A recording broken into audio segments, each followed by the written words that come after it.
Oh! Good ni mga kabagso guys.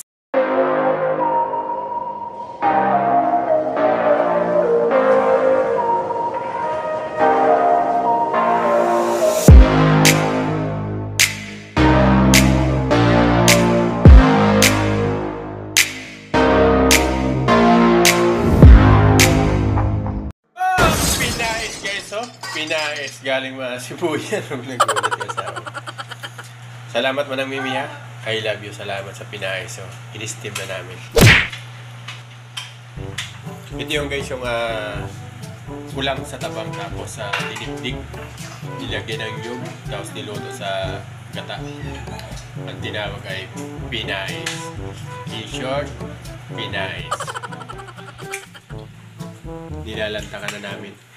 So shoutout pala sa aking mga viewers sa YouTube ha. Ito na yung short videos ko. So ito na yun Idol Bambira Rick, yung sinasabi kong Pinais Ito pang 2, 4, 6, 6 pa yan.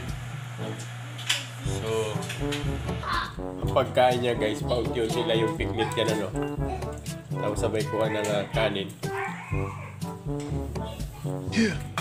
Wow! Kita ko. Kita daw, kita ko. Tapos sabay kuha ng kanin. Tapos kuha kaunti. Ilagay mo dyan, sabay subo. Creamy tapos maanghang. Sarap.